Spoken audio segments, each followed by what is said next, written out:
Mr. Beer, let me ask you, somebody asked you a question about Lake and Riley case, and you said that people who were criminals or felons were already prioritized. Isn't that if they're convicted?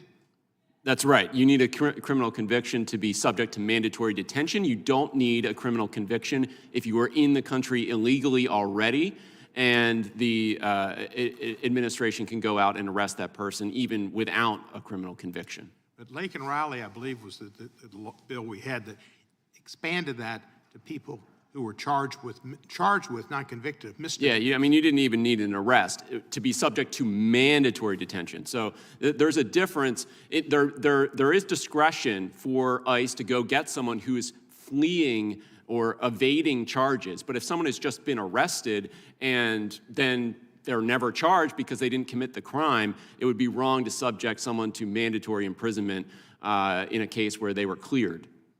So you think there should be some priorities in who we try to deport? Absolutely. We need to focus on people who have violated the rights of Americans, who have committed crimes with victims.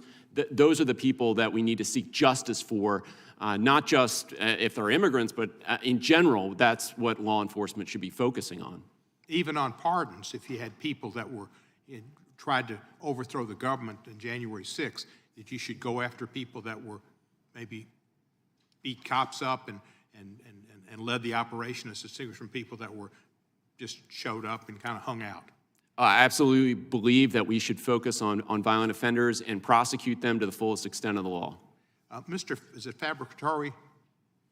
Affirmative, sir. Yes, thank you. Do you agree with what Mr. Beer said, that we should have priorities on who we go after?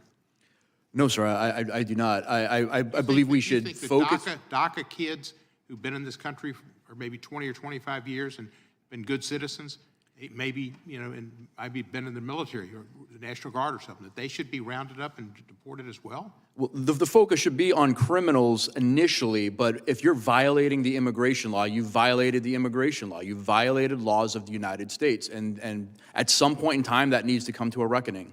We don't have enough monies to put into this to deport everybody that's in that category, right? I would ask that you would fund that, sir, as Congress. Well, if we fund it, we'd probably have to cut out lots of basic programs we've got now. It's a tremendous amount of money, billions and billions of dollars. I don't put a cost on United States citizens' lives, sir. Okay. Maybe we can get Elon to pay for it. The election's over, and we need to find common ground. The bill that the Senate was proposing, how many Republicans were for that bill or voted for it? I don't remember. Could be a couple. Could be 15 or 16, couldn't it? I don't have the answer to that. Well, I think it was closer to 15 or 16. I don't recall exactly. But there were quite a few. What did that bill do that was good, and what we should take up now, and what was in the bill, if anything, that you think was bad? Well, I certainly think that one of the most important reforms in that legislation was that if someone is released from U.S. custody, they're able to seek a work authorization and support themselves.